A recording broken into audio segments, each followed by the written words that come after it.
is the Light of Truth radio broadcast with Michael Boldea.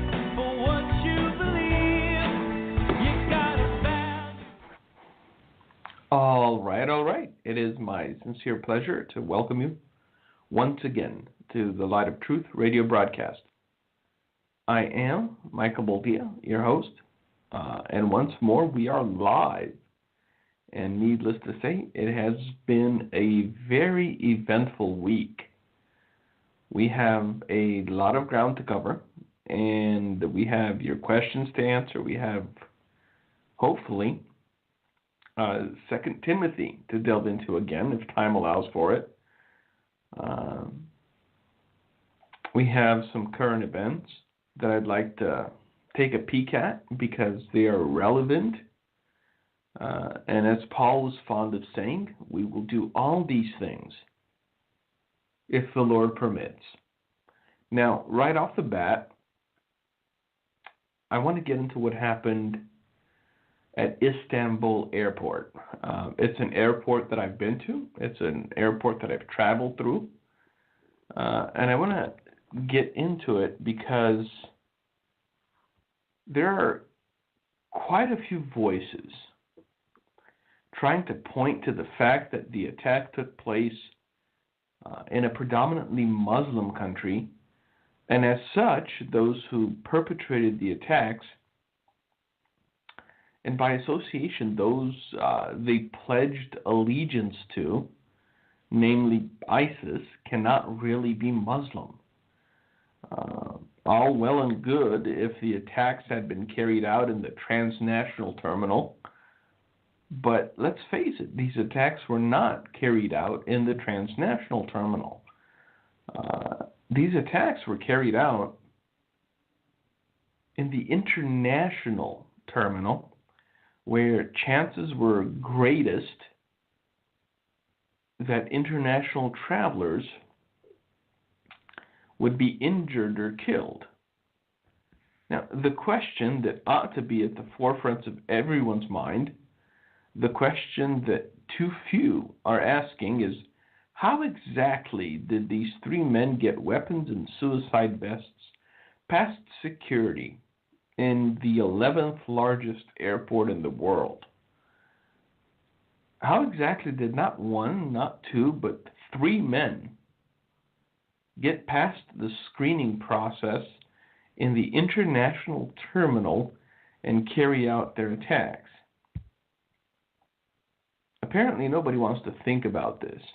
Nobody wants to talk about this because to do so would open up a whole new can of worms. And we could no longer keep our heads buried in the sand about the reality that these men had help. They had accomplices. And their accomplices work for the airport in some capacity or another. Now, I have a passing resemblance to a Middle Eastern person. Those of you that know me know that during the summer especially, I can get quite the tan. I'm olive-skinned. My beard can get a little fuzzy. And so every time I travel, oddly enough, I just happen to get randomly picked for further screening. Whether I'm traveling by myself or with my wife, old Mike here just hits the jackpot over and over again. And I get my bags wiped down for bomb residue, and I get asked leading questions by some incompetent nitwit or another about whether or not I packed my own bags, and if I had, did I accept anything from strangers that I was taking on the flight. And I go through this whole rigmarole every single time. And I'm just curious. My mind tends to wonder at this. How exactly did 3 men with guns and suicide vests get past screening? And look, I'm one of those guys that has a weird sense of humor, and one of these days, when I have a few hours to kill, I'll just tell the guy asking the questions that, yes, I stood on the street corner for 3 hours asking strangers to give me stuff to put in my suitcase, and then I let one of them pack my bag for me so I could be surprised upon my arrival at my final destination. But at least for me, the big takeaway here, as I said, as far as I'm concerned, is that these men had logistical help from somebody within the airport. Almost 50 people are dead. Countless others are wounded. And all of this is brought to you, and joyfully so, by the religion of peace. And you know what? It would be nice if an entire week went by where we didn't have something to report on what the religion of peace has been up to. It would be nice if an entire week went by where some Christian wasn't butchered to death, where some Christian wasn't hung on a cross, or dozens of people didn't die because an Islamist decided this was the day he was going to meet his virgins in paradise. What we have to understand is that there really is no safe space. There is no safe place. There are simply varying degrees of danger. And though these attacks are getting better coordinated and wider ranging, I get the feeling that we haven't seen anything yet as far as scope. And I think, as many are fond of saying, it will be a very long, hot summer. Now, another thing that made the headlines, in fact, during the radio program last week, it was announced that Britain, England of all places, decided to throw a monkey wrench into the globalist machine and opted to leave the European Union. Now, for all the talk of panic and homeless Englishmen and the implosion of their currency, it seems the English stock market has rebounded to the levels it was at before their vote. The pound seems to have stabilized and will likely return to its former glory. And all those who saw the sky falling, if England decided to sever ties, were utterly wrong and utterly clueless. Now, in order to see how nefarious a thing globalism is, one need only look at the people promoting it. One need only look at the people encouraging it, desiring it, and working every day towards achieving it. If you look at who's doing this, you'll realize it's like a list of who's who of the worst people on the planet. These are the people that want a one-world centralized government from whence to pass their edicts and control the minions, the little people, the serfs of their kingdom, if you will. Well, England said no thank you. And personally, I believe that in the long run, they will be the better for it. Now, although the spin is that it will not affect the European Union in the least, that they are strong and united and blah, blah, blah, the truth is other nations are looking to follow England's lead. So much so that the European Union is actually floating the idea of a shared army. And now, seeing as England is ready to depart, they're considering and actually floating the idea of, yep, you guessed it, Turkey into the European Union. There's nothing like desperation to make people do stupid things. And right now, the powers that be, as far as globalism is concerned, are reaching that point of desperation, I think. Look, the reality of the situation is very simple.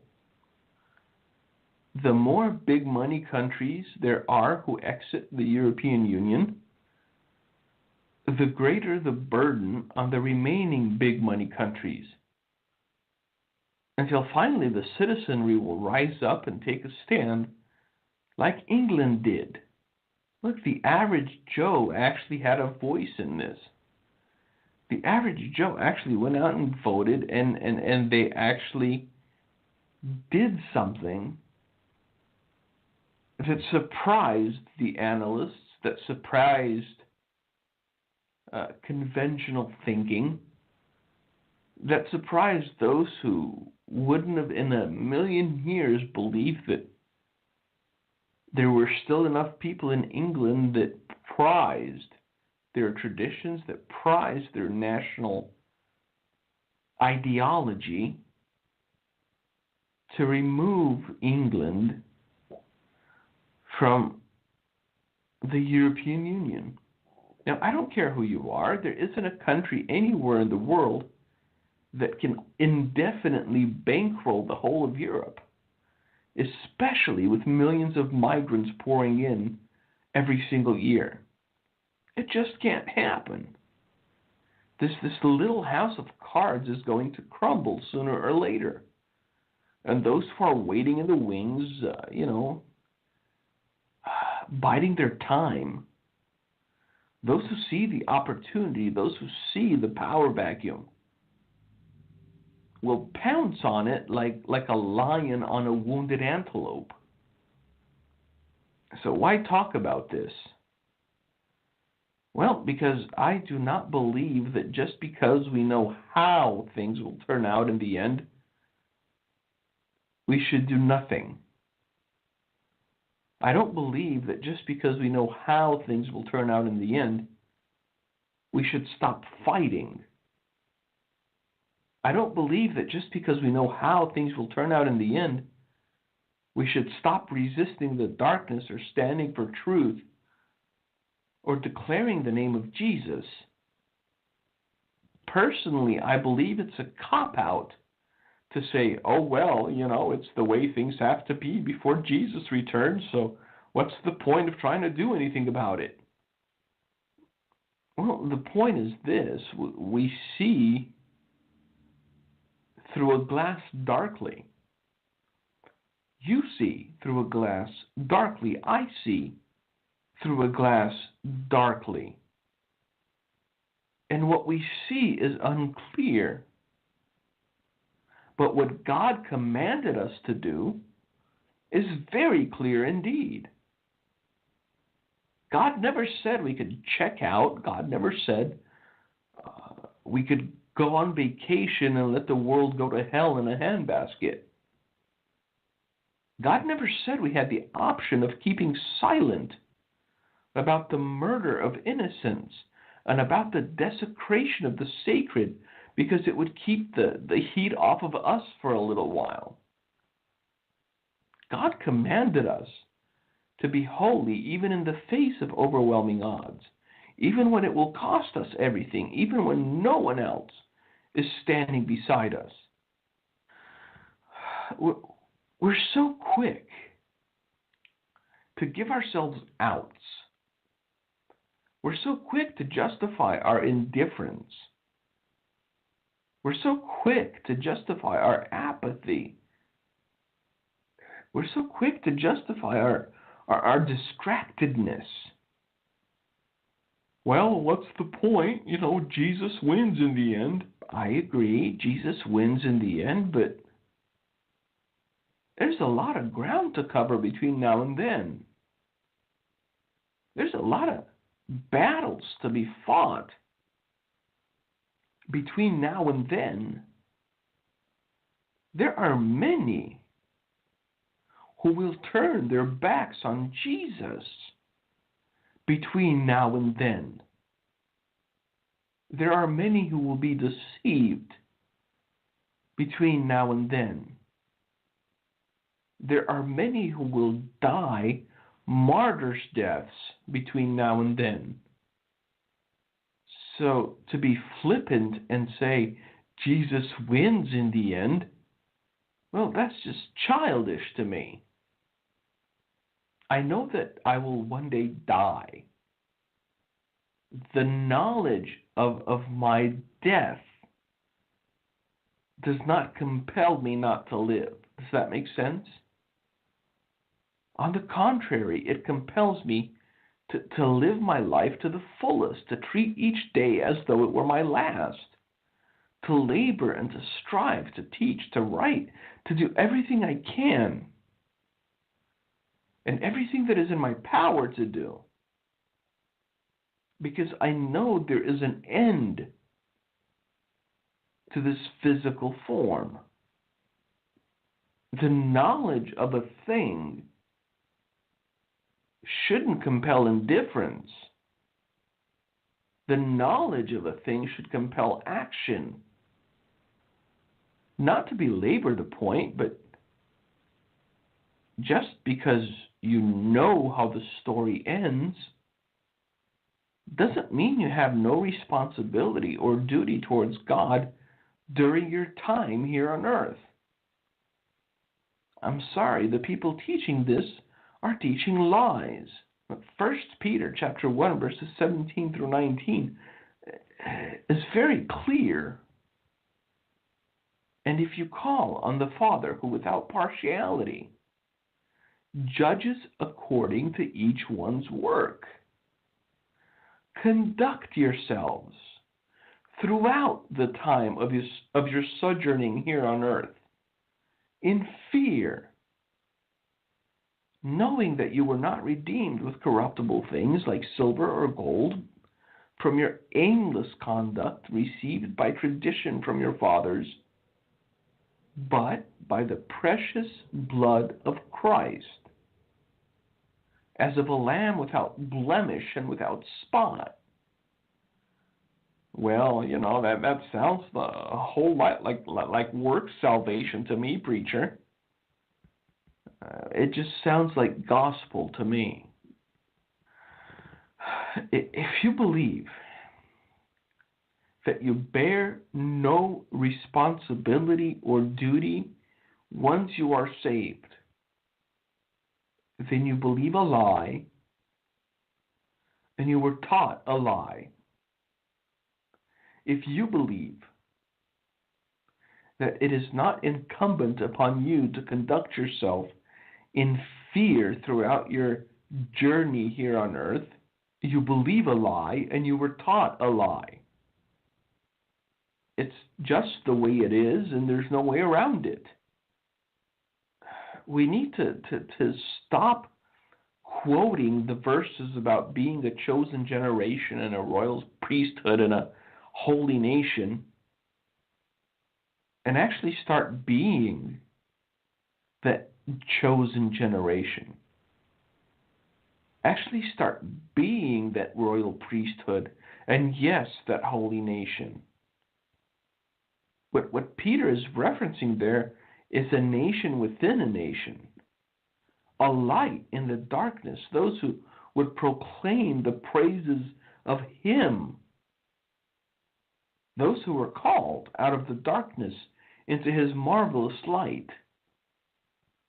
We have watered down the faith to the point that there's no discerning between those who ought to be clothed in the righteousness of God and shine like the sun, and those who spend their days wallowing in the mud, living in darkness.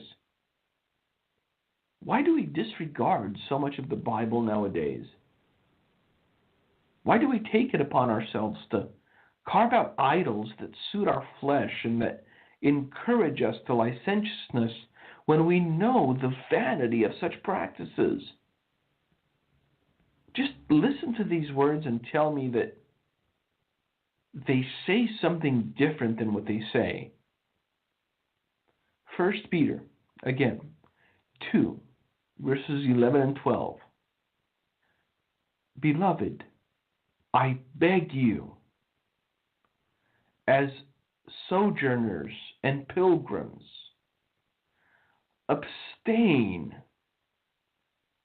from fleshly lusts, which war against the soul, having your conduct honorable among the Gentiles, that when they speak against you as evildoers, they may, by your good works which they observe, glorify God in the day of visitation. Well, that's just blasphemy. He said good works. Blasphemy, I say. No, not blasphemy. Again, just gospel. Look, there are people turning themselves into hamburger meat for a dead God, while the children of the living God have no desire or inclination to simply live for Him. How sad is that? How pathetic, how reprehensible, how worthy of judgment and punishment. And we still have the gall to say and ask why we don't see the power of God in the church? Or better still, we have the gall to insist that God doesn't do those things anymore because we say He doesn't do those things anymore. Could it, perhaps, have something to do with the fact that we never once even attempted to abstain from the fleshly lusts that war against the soul? Could it perhaps have something to do with the fact that our conduct is not honorable among anyone anymore, never mind the Gentiles? Could it be that perhaps instead of speaking against sin, we embrace it and encourage it and celebrate it? Could that be why God isn't working in the church anymore? I don't know. Think about it. Perhaps, just maybe. Look, the noose is tightening, and we're still playing games with God. The darkness is enveloping the earth, and we're still playing games with God. It's just endlessly frustrating. Anyway, I want to get to answering some of your questions, then proceed to some other things that I was hoping to cover on today's program because I will be off next week.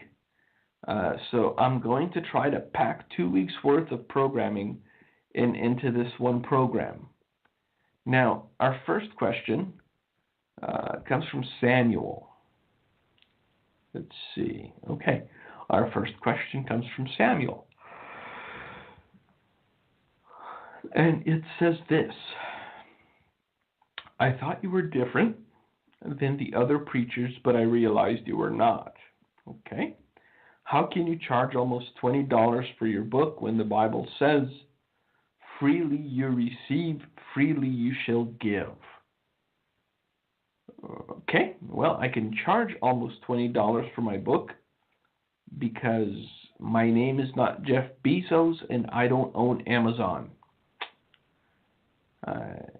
That price is the rock bottom price that Amazon allowed us to have on that title, or the title that you're referring to. Let's just put it this way. I make somewhat less than the price of a cup of coffee for every printed copy that sells, somewhere around $2 or so, I think. And keep in mind, this is a book in excess of 500 pages. So since it is print on demand, it costs more than if I were to print 10,000 copies at once. But the upside here is I didn't have to print 10,000 copies at once. Now, if that makes me a money grubber, then I guess I'm guilty as charged. That said, I don't know if this is the case with you personally, Samuel, but you opened the can, so now I'm going to say my piece because this sort of thing has kind of been sticking in my craw for a while. So let me put it this way.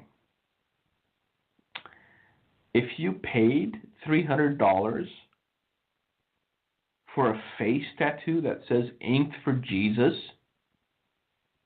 but you bristle at the thought of paying $20 for a book that took time and effort and prayer and meditation to write, well, then shame on you. If you bought a $10,000 motorcycle and a $15,000 boat just because you needed to relax a little bit, but you bristle at a ministry asking you to pay for the cost of shipping on an audio CD, or shell out a few bucks for a 4-hour teaching series, then shame on you. If you can shell out $20 every weekend, like clockwork, for popcorn and movie tickets, but somehow find it highly offensive to have to pay for printed material just because it's Christian-based, well, shame on you. Let's look at the reality that we're living here. The godless are pumping billions of dollars, that's billions with a B, into murder mills throughout this country. They're pumping billions of dollars into the undermining of Christianity and anything having to do with morality.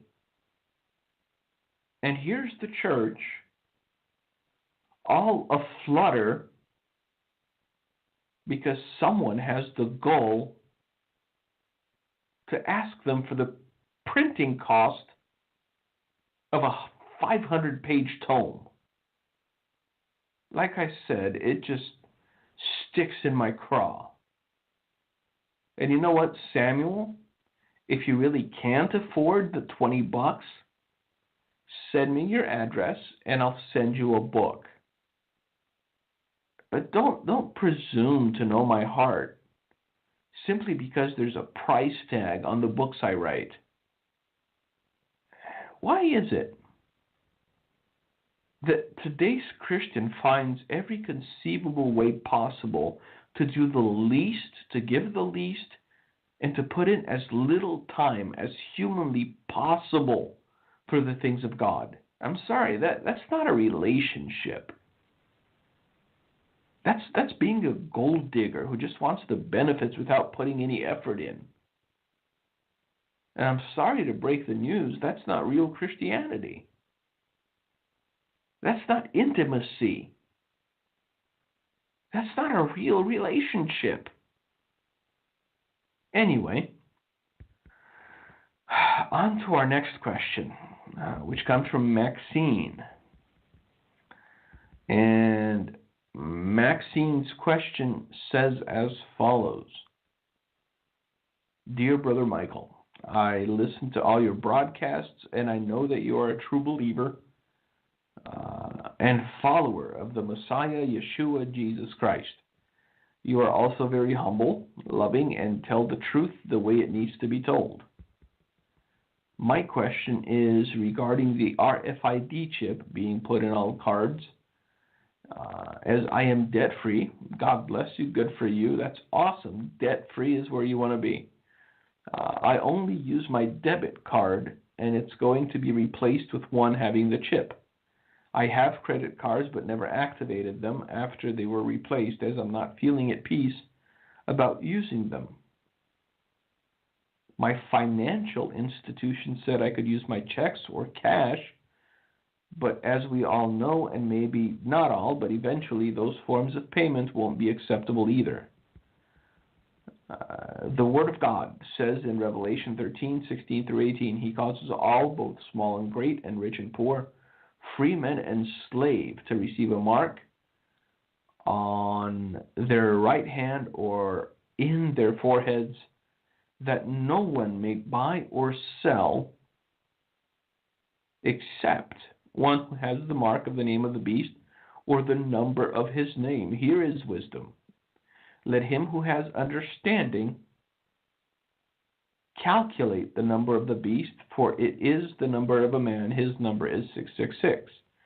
And in parentheses, Maxine has, depending on Bible version, it's on or in. I know the people are being programmed to accept this mark by making everything easier and more acceptable, so that they eventually end up like zombies just doing whatever they're told.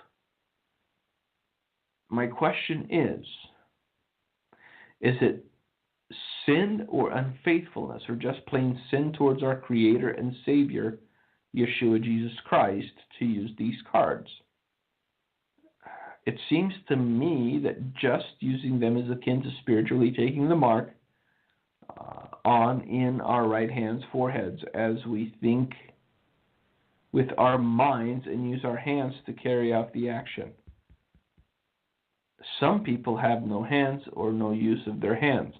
Now, when mortgage and other necessities are automatically withdrawn, is it correlated to the chip? Also, how does the name of the number of the beast come into play? Have been asking the Lord and seeking His face for direction, and I just felt moved to inquire of you. Thank you so much for your faithfulness and love for Messiah, His children, and the lost. Your opinion on this is very much appreciated, as the Lord has not led me to utilize my cards and shredded them, but now that they want to chip the debit card, I need confirmation, as others tend to ask as well. I just trust your opinion, and you make a lot of sense. The Lord bless you and keep you. The Lord make His face shine on you and be gracious to you. The Lord lift up His countenance unto you and give you shalom. Thank you for your faithfulness and love as well, and the blessing is for you as well. Blessings and shalom, Maxine. All right, Maxine, thank you for your question. There's a lot to unpack here, but let me just start off by saying that if God convicted you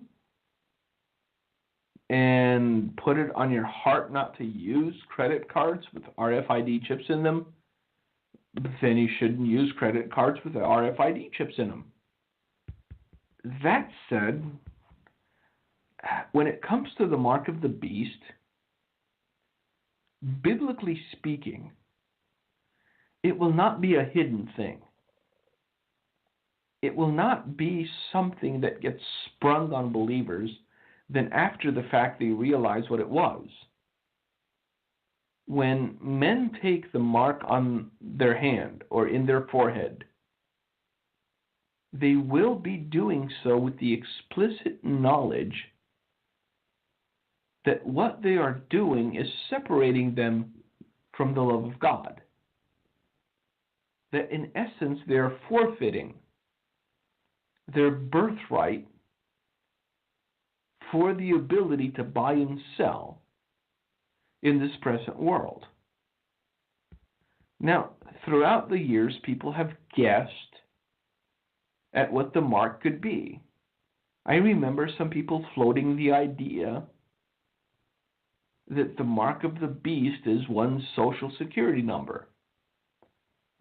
Others said it was the driver's license number. Others said that it was your ISPN number.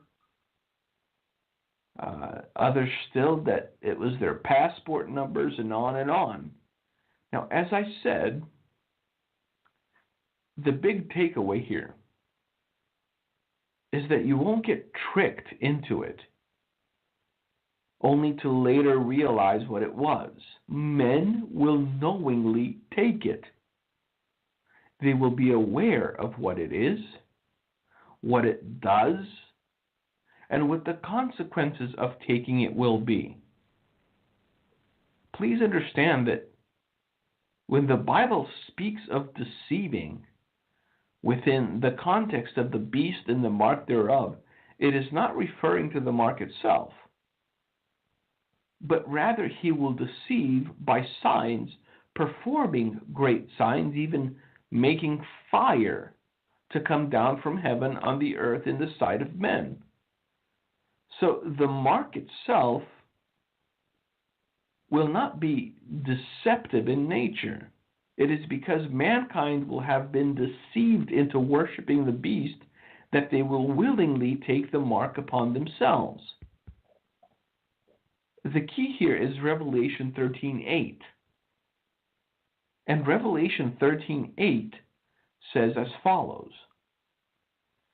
"And all who dwell on the earth will worship him, whose names have not been written in the book of life of the Lamb slain from the foundation of the earth." So basically, everyone who isn't saved will worship the beast as a god, and they will willingly take the mark upon their right hand or their foreheads, and it will be as a sign of devotion. It will be as a means by which the individual declares their allegiance to the beast. The mark of the beast is a sign of devotion. So again, it will be a willful action and one that the individual is fully aware of. That being said, if the Lord is convicting you of the credit cards, then don't use them. But if you're not using them because you think this is the mark of the beast, I assure you they're not. Again, the mark of the beast will be a sign of devotion to the beast. And those that take the mark upon their hands or their foreheads will know exactly what they're doing. You have to realize that the mark of the beast will have as much to do with spiritual bondage as it will with physical bondage. Just a thought here. Imagine a world with no money. Imagine a world where everyone, or at least almost everyone, worshipped the same deity, and everyone worked for the greater good of the whole, knowing that the deity is all-powerful and sees all things, and even judges those who do not fall in line. All you would really need in order to be able to do commerce in that society is for someone to look at your forehead or look at your right hand and see that you too are a follower or an adherent, one who is as faithful and as devoted as they are. The mark of the beast will be as the full backing and credit and trust of the beast to whoever has the mark. Look, we need to understand that the mark of the beast is bigger and is a bigger mystery than simple RFID chips in our credit cards. It goes beyond the physical into the spiritual realm. And although this is my wheelhouse, I've studied prophecy and I've studied Revelation since I was a teenager. But this is a topic that we would need a lot of time to cover adequately. But for now, I hope that I've answered your specific question, Sister Maxine. And I thank you for listening, and I thank you for the kind words, and blessings upon you as well. But again, the takeaway here should be this. When the mark of the beast appears, believers will know what it is. It will not be shrouded in mystery. It will be a sign of devotion to someone other than Christ, and it will be a means by which men will show their allegiance as well as their spiritual subjugation. So that's that. Our next question comes from Glenn. And Glenn's question says as follows. heard your program live the other week and was wondering about your take on just electing Hillary for 4 years, and when things get really bad after these 4 years, then we will elect a conservative to office. I know you said you don't endorse Trump, but it sounds like you would take him over Hillary. I would take anything over Hillary. Now, what would be the harm in 4 years of Hillary followed by a true Republican in the Oval Office? Thank you for your insight, Glenn. All right, Glenn. Well, I'm going to say this, even though I'm going to catch flack for it. Even though there's people still hoping for a resurgence of common sense and a resurgence of constitutional conservatism. But this nation will not, I repeat, this nation will not elect a conservative in another 4 years. In fact, if we take all the facts into account, I can safely declare that if the Republicans lose this one, they will never again hold the Oval Office as a political party. I know that sounds final, but I'm asking you to follow my logic stream for just a few minutes here. There are 3 key variables we have to take into account when assessing the situation as it stands. Again, we must look at the situation objectively as it is and not as we would like it to be. The first thing we have to look at and the first thing we have to take into account is that a brittle, old, mildly insane-looking fossil of a socialist got a ton more votes than anyone ever dreamed he would. His message of free stuff everywhere all the time resonates not with those in the twilight of their existence, but it resonates with the young. Those who don't like calluses or splinters. Those who don't know what it is to go hungry or wonder where their next meal is coming from. That's who socialism resonates with. The people backing Bernie Sanders are predominantly college-aged. Now, 4 years from now, there will only be more of them and less of those who believe in the notion of hard work and capitalism and a constitutional republic and all the rest. Those people are dying off. Like it or not, those people are dying off. They're getting older. And the young people who are now in high school, who are getting brainwashed and told that communism is the next best thing to sliced bread and that Che Guevara was a hero, those kids will be eligible to vote during the next election cycle. So off the bat, you've got an increase in the potential Democratic voters. You've got an increase in people who love freebies, those who don't mind being slaves of the system and who have bought into this false narrative of equality for all. And you have a decrease in those who realize just how spectacularly unique this experiment of America truly was. You have a decrease in the notion of patriotism, and you have a decrease in those who would lay down their lives for their country. Just as an aside, I wish someone would poll men under 35 years of age and see how many of them would be willing to die for God and country. Perhaps in the South there may still be some, but I guarantee you the overwhelming answer would be that they wouldn't be willing to die for God and country anymore. So we have that to look forward to in 4 years.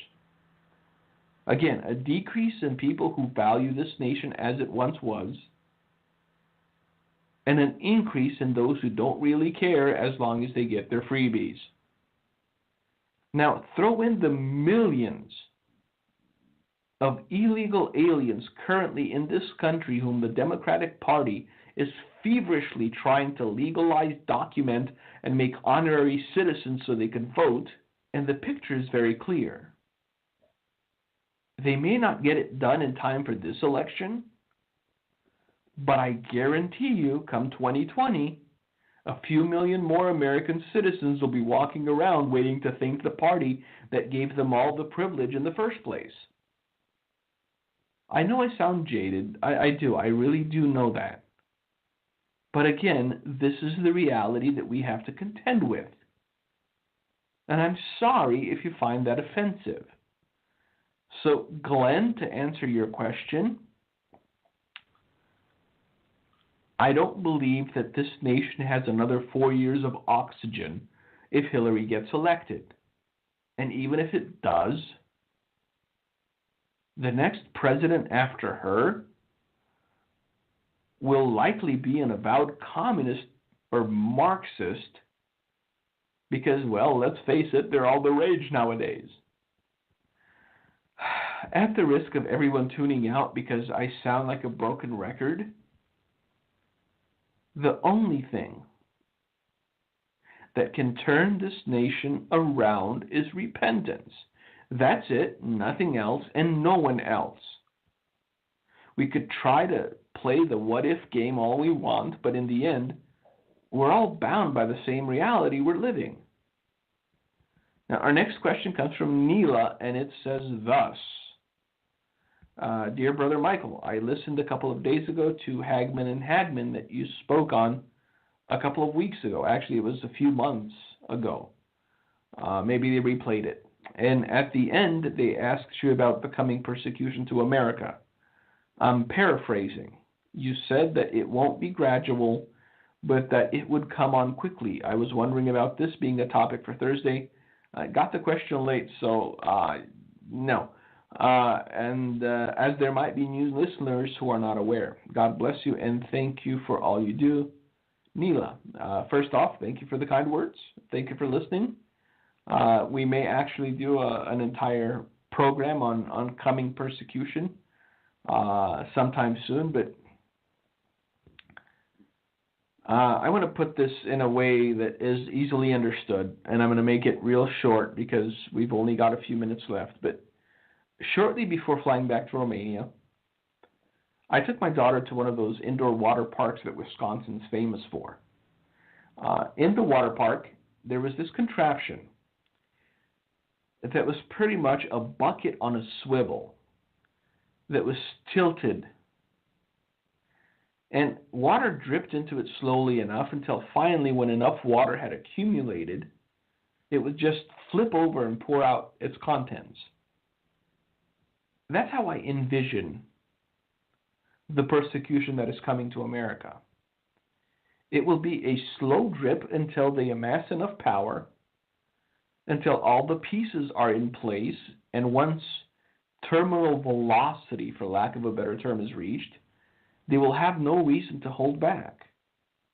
They will have no reason to rein in their hatred. They will have no reason for playing at equality. And it's that tipping point that we need to look for.